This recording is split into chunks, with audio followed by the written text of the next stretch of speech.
There's an adage in the world that says you can go faster alone or further together. Well, in multifamily, you can go faster and further together. Hello and welcome to Pillars of Wealth Creation, where we talk about creating financial success with a special focus on business and real estate. I'm your host, Todd Dexheimer. Now, let's get to it. Hello and welcome back to Pillars of Wealth Creation. I'm your host, Todd Dexheimer. With me, excited to have Cameron Roy. Cameron, how are you doing today? Hey, Todd, I'm good, man. How about yourself? I'm doing excellent, man. Well, I appreciate you joining us on the show. A little bit about Cam, and then I'll let him explain the rest. But he started in real estate. How long ago was it, Cam, that you started exploring, I guess, real estate? Yeah, I'd say exploring was just at the end of 2018. Okay, awesome. The Cashflow Quadrant book, and then everything snowballed quickly from there. So one of the cool things, I've had the pleasure of working with Cam for a while now, and his first property, and correct me if I'm wrong, but I don't think I am. His first property is a 120 unit property. Mm-hmm. Oh yeah. So people always ask me all the time, can we get into, I got to buy that duplex. I just had a conversation with the guy yesterday. He's like, I want to buy a duplex, maybe up to a sixplex, and eventually work my way up. And I love using you and a couple others as an example, going, well, look, I know a guy who his first deal was a 120 unit apartment complex. And I kind of explained a little bit about how you did it. And it's just like, it shifts people's paradigm. Like, whoa, I didn't know we could actually do that. So super cool. 120 units, first deal. And now you're raising, now you got a fund you're doing, the Common Good Fund. And so we'll dive into that. Another really cool thing that I think is just unique, you figured out the position you and your wife were in and decided, you know what, real estate's my jam, and this is what I'm going to do. And so I'm burning the ship. And you quit your job prior to closing on your first deal. Yeah. Said, I'm all in. This is where I'm concentrating. This is what I'm doing, and I'm going to make it work. So, all right. So why don't you fill us in a little bit more, your background or anything, any key highlights you want us to make sure we know about you. And then I'm just going to start blasting you with questions. Sure. Sounds great. So something to know about me is just so if you're in my boat and you think you can't do something like I've done, just let you know where I come from. I come from a very, very small town in far west Texas. My graduating high school class was 77 people. I was number 17. I didn't get accepted originally into the college I eventually graduated from because I just was a poor student. I was a poor college student as well. I studied business management and I got the degree and all, but I barely got through college. I did manual labor jobs most of my life growing up, working on the farm, doing landscaping, taking care of swimming pools. So my mom was in education her whole life, still is. My dad, most of his life, sold used cars. Now he works in the oil field as a salesman in West Texas. So, I come from very, very middle class upbringing. Nothing special. So just to let you guys know, I didn't, get this silver platter handed to me. I'm not against that. And I think it's awesome if people have that. But when Todd says 120 units, the immediate thought could be, well, he had a rich uncle who wrote a check. Yeah. Not at all. Yep. I get a lot of people that'll say that to me. Well, it must be nice having rich parents. And I'm like, yeah, for some people, I don't, but not me. Yes. It's funny. And your mom's got to be just thoroughly disappointed you were a bad student and she's in education. Yes, she taught English for a lot of years. She does special ed now, and I failed a few English state tests. So I don't know if they were going to fire her because I made her look bad or what, but boy, wasn't a good look for mother. That's funny. So Cam, how do you go about, let's take me through that process of, first of all, let's talk mindset quickly. 120 unit. How did you get to a point where you're like, yeah, I want to buy a big apartment building instead of buying the duplex, buying the 10 unit, buying the 20 unit. That sounds big. How did you go, I want to buy something big? Like, was there a shift that happened, or was it always there? Yeah. Education cures ignorance. Hmm. And a lot of people I know, and this is part of my story, think, well, I've got to start small to go big. Yeah. Hear me. There's nothing wrong with doing smaller deals. I don't think there's anything wrong with doing single family properties your whole life. I don't have a problem with it. I do have a problem if you're doing it on the belief that that's what you have to do to go big. Yeah. Maybe you just Agreed. like single family more than multifamily. But there is a misconception out there that you have to start small before you can go big. And the more I educated myself, the more books I read, the more questions I asked, the more I surrounded myself around people who have experience, I realized that's a total myth. And in my Mhm. ignorance, I believed it. I've cured Mhm. that because I've educated myself. I now know I can buy bigger properties faster. I love it. I love it. So how did you find that big property? What'd you do? What kind of steps can other people maybe take or learn from that you took? Yeah, this is a team sport. So whenever I quit my day job, I was kind of going at my own pace, trying to get my own deals, my own opportunities. And I realized quickly this is a team sport. And if you can surround yourself with key team players, you can score a goal, a touchdown, or whatever a lot faster, leveraging their skills and abilities. And so that's what I did. I spent a lot more time at one point developing relationships with people who are where I want to be in 10 years, figured how I could add value to them, brought my value to the table, partnered with them, and did a deal with them. It's a concept of, would you rather own an entire grape or a slice of watermelon? And for me, I'd like a slice of watermelon because it is more quantity. It's bigger, even though it's not the entirety of the fruit. And so, sure, maybe I could go buy single family homes on my own. I'd rather buy a apartment complex with people and have a piece of it, as an owner, if that's an option, which it is. It reminds me when you started talking there, it reminds me of my son is 8 and he plays hockey and he's playing on this AAA hockey team. They're playing, and so it's a little higher level, and they're playing against these other kids in this tournament. And for the first, period, it's pretty much a tie game. Second period comes out, the other team starts winning a little bit, a couple goals, and by the third period, they're just crushing our team. And the whole reason is because our kids were not passing the puck. The other team was passing the puck. Pass the puck, and you'll go a lot further faster. You cannot skate faster than you can pass the puck. And you can't deke around every single person on the team unless you're passing the puck. So it just kind of, when you were talking about that, Evan, it totally reminded me of them playing hockey. And I watched it just 2 days ago. He played again, and his team was passing the puck, and they looked so good. And they beat the other team by a big margin because they passed the puck. It was Uh, it was fun. that's a great analogy. It's the truth. There's an adage in the world that says you can go faster alone or further together. Well, in multifamily, you can go faster and further together. Mhm. Okay. The quicker you can partner with people, the faster you can run and the further you can go. Um, so Yep. get beyond the thought of, I got to do it myself. No, you don't. And to be quite frank, you really can't unless you're an anomaly. And Yeah. I know there are some out there. 99% of people are not anomalies. We're just average, ordinary people trying to make this thing work. Well, and even if you can, so you can, but if you can, again, it's going to take you a lot longer to get to that process, right? A Yep. lot to get to that point. It's going to take you a lot more deals. And then to be successful at it continually, it's going to take a lot more. And you're not going to be able to grow nearly as quickly.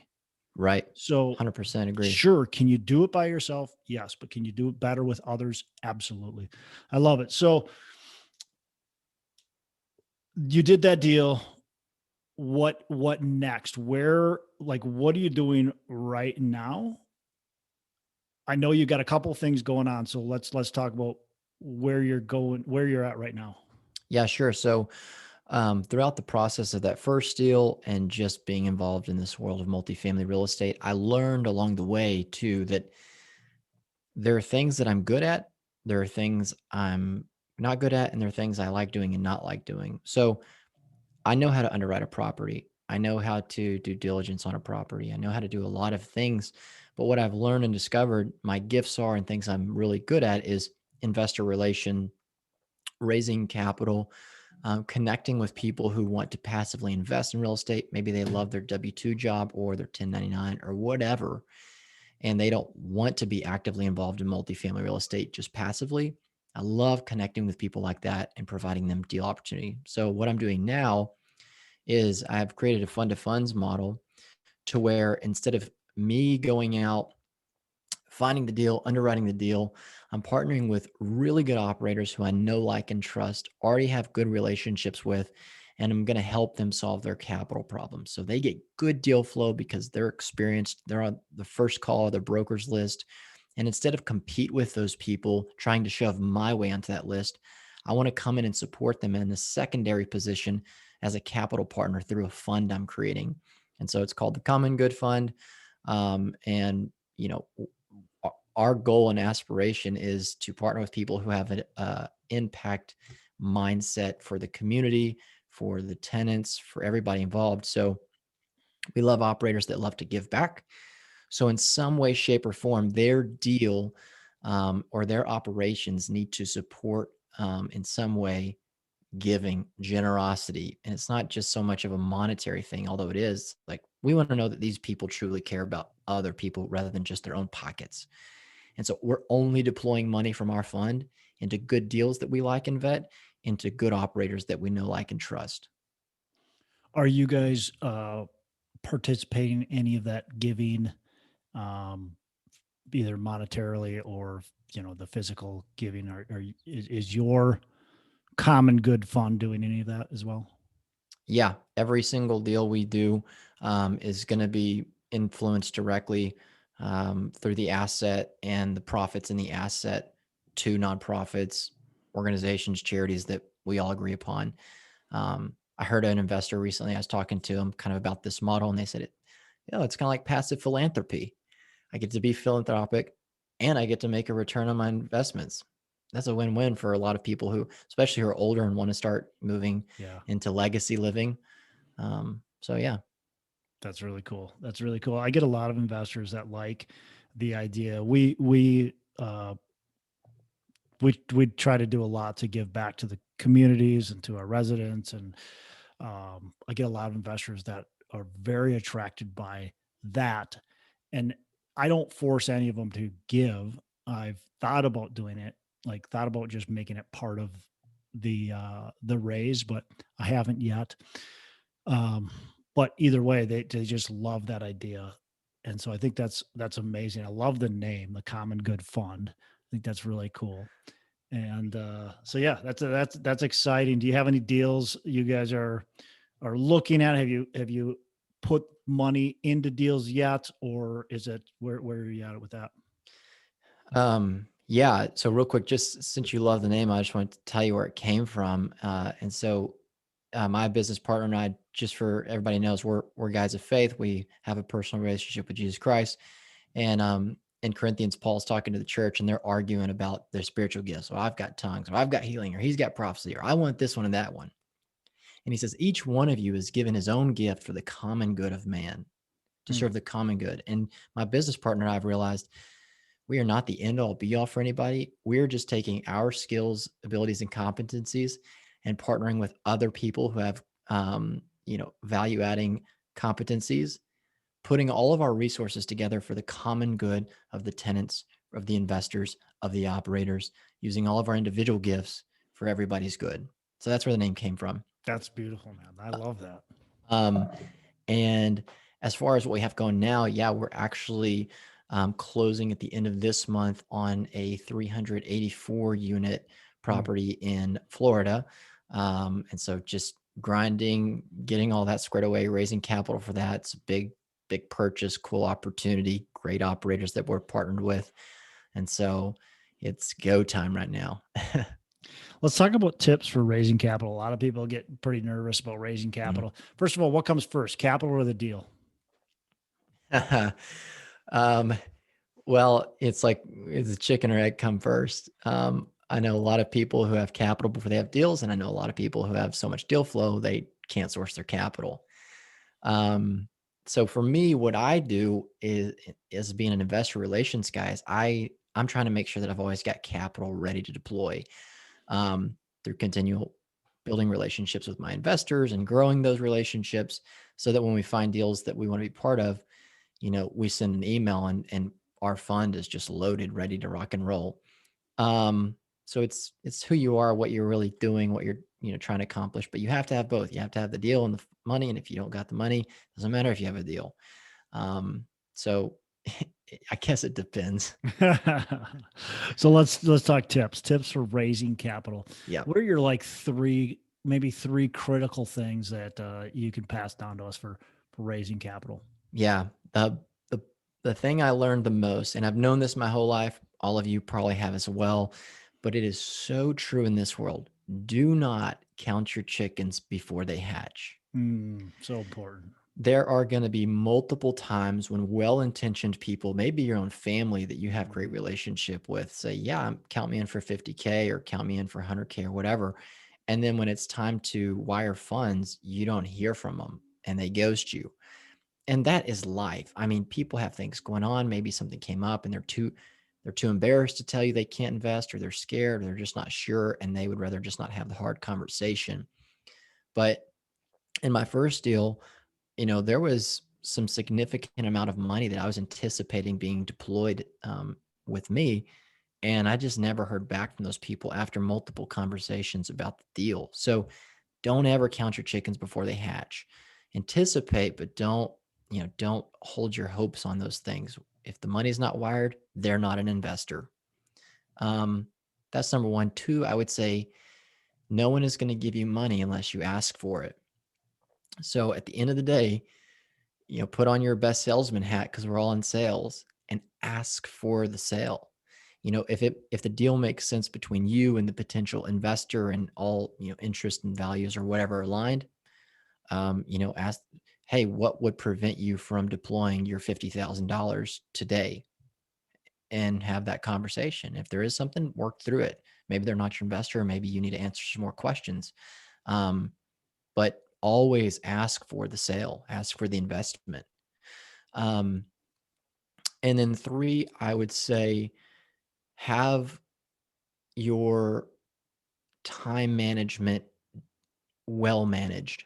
Because if you're creating a lot of online presence, trying to draw a crowd, trying to draw an audience, connect with people, and you're not well managed with your time, I cannot tell you how many times I personally and other people I know have double booked or been double booked. And, one investor may see that as just, you're not sufficient with your time and you're not therefore competent. And why would they trust you with 100 grand if they can't trust you with 30 minutes?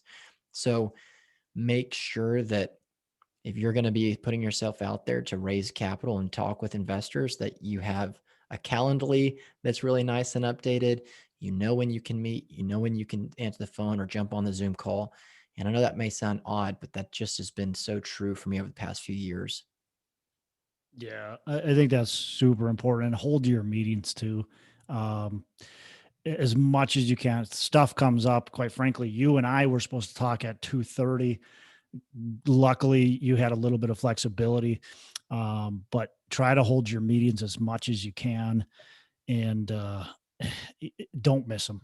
Don't if you have to miss it, you have to reschedule it. You have to be on top of it. So make sure you're doing that. Yep.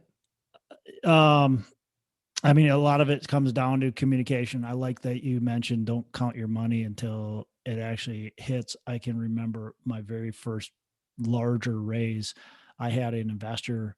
It was $1 million raise, just slightly under, and I had an investor that told me he was like, yeah, he's going to invest, and he's got up to $1 million to invest, and you'd expect to invest, two to $300,000, and he invested nothing. And Heartbreaker.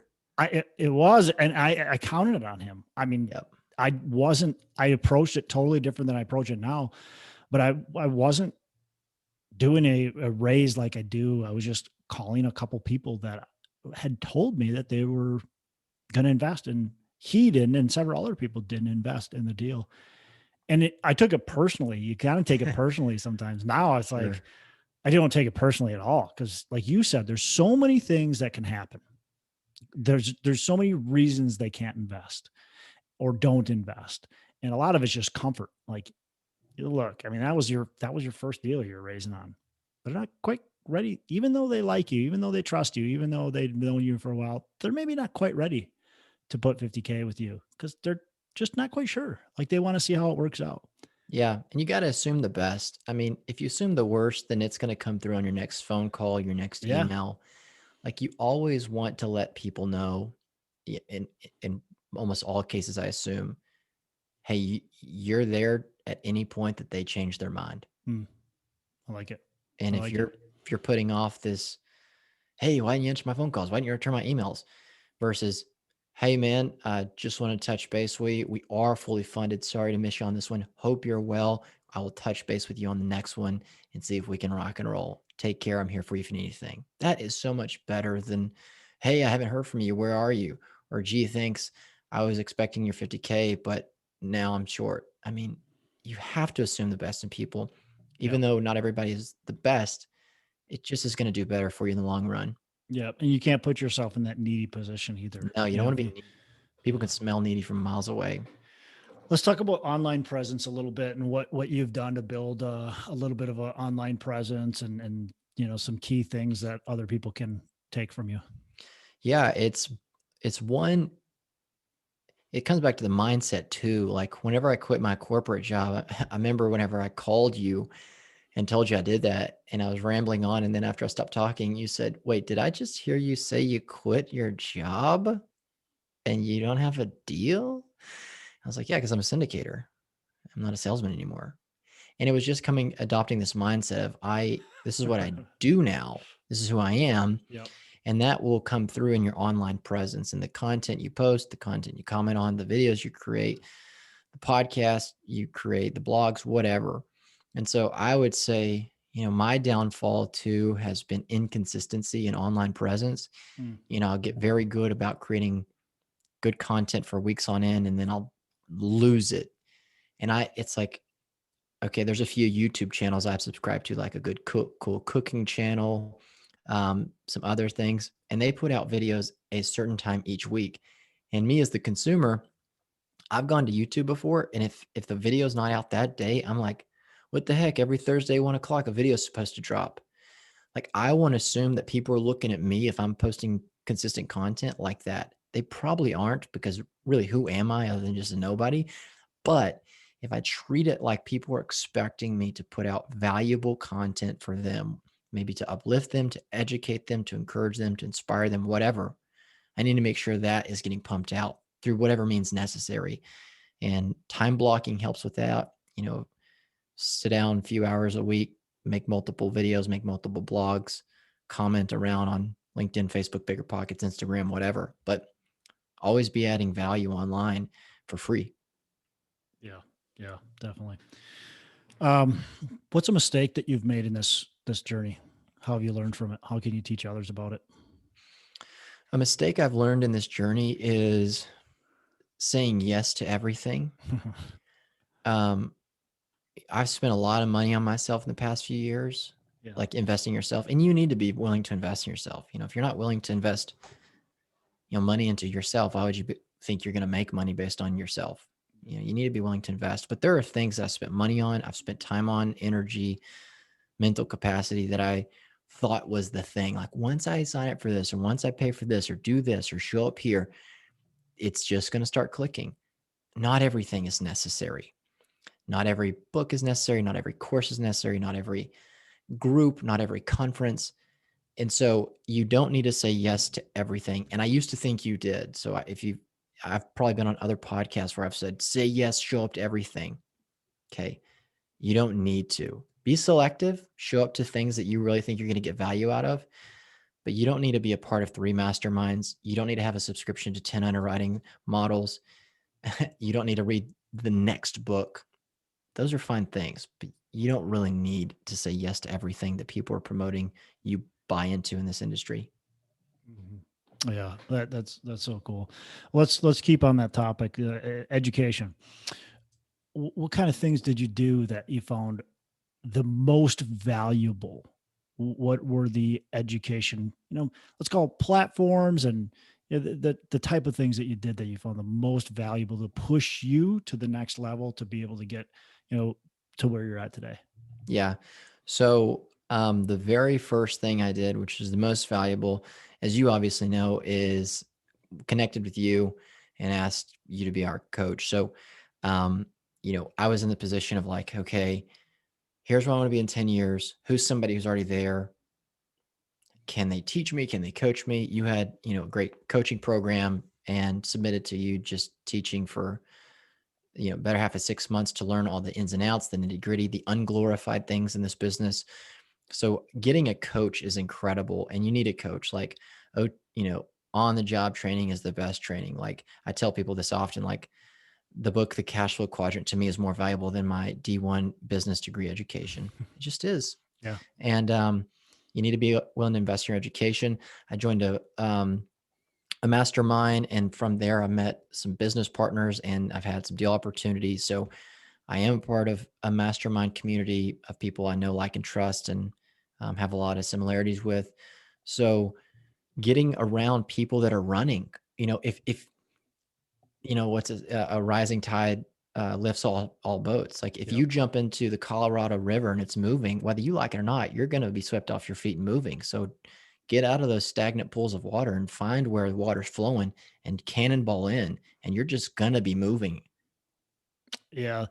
Surrounding yourself with the right people, getting involved. Like you said, you can't say yes to everything. You got to Right. choose the ones that are right for you. Exactly. And so choosing the mastermind group that clicks with your identity, with who you are, that's super important. You can choose, there's a lot of mastermind groups, but you got to choose the one that you're going to click with too. Yes, there are a lot of mastermind groups. And so even though I said don't say yes to everything, be selective. I mean, I'm a part of a mastermind. I hired Todd, you as my coach a long time ago. Well, worth tenfold what I paid you. I mean, it just like buy books, but yeah, get around people who are doing what you want to be doing and make sure you like them. But yeah, you got to surround yourself with those people running. So Cam, we could keep on talking for a while here, but I want to wrap up. I know you gotta go here too. So, um, you've mentioned a book already. So let's mention a different book. What's a favorite book that you can recommend to our listeners that isn't the Cashflow Quadrant? The best book, I hate the word best, but I may have to use it here.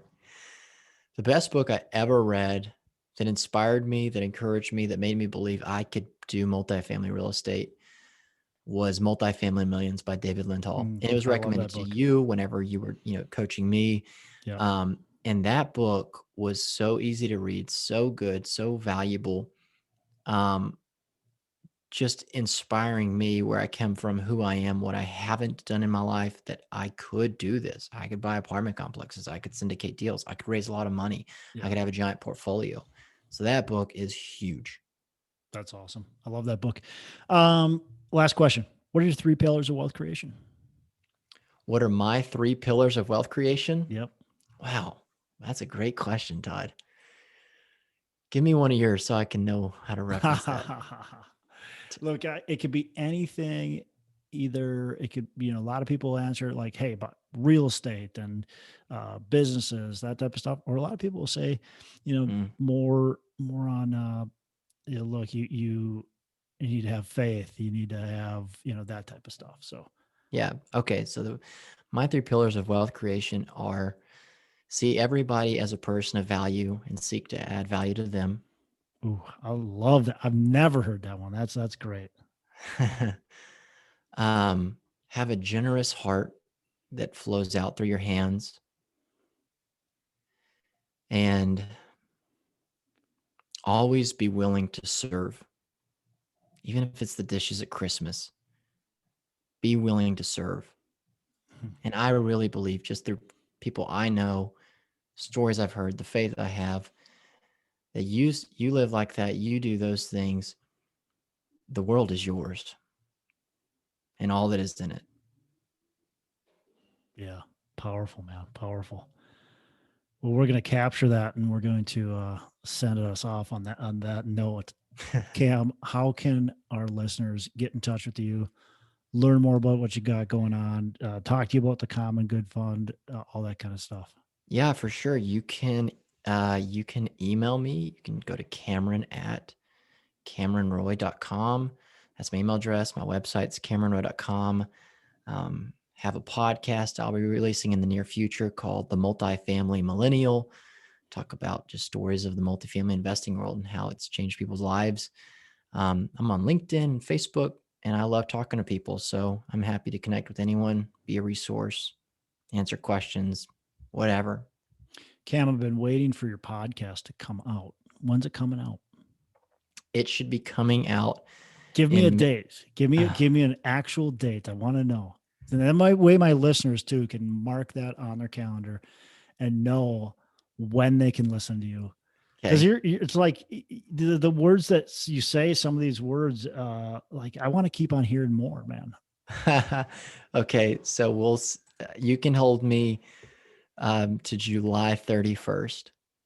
Oh, come on. Sooner than that. No, I can't, Todd. I've July 31st. Mark it on your calendars. And it's called the Multifamily Millennial. The Multifamily Millennial. So we'll put that in the show notes. Is it going to have a website, Multifamily Millennial? There'll be a link to it on my website, CameronRoy.com. Got it. So we'll put that in the show notes for everybody.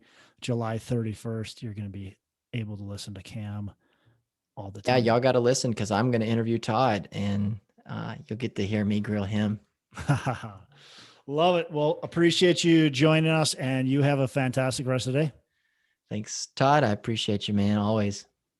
Hey, thanks so much for listening. I appreciate you being a loyal listener. I would love to have you go on to our Facebook page and subscribe, give us a thumbs up, go on to iTunes or wherever you listen and give us a rating and review. Don't forget to subscribe.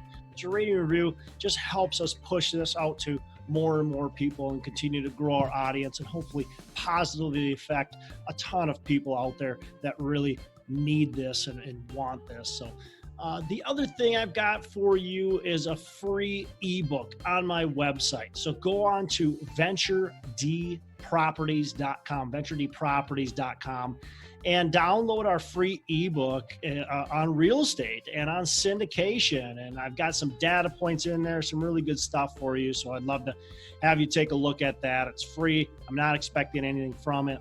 And also, look, if you want some help in multifamily, want some help learning, growing, getting your business off the ground, I would love to talk to you about what it would look like to work with me potentially and see if that's a good fit. So you can go to coachwithdex.com and check that out, and we can definitely have a call.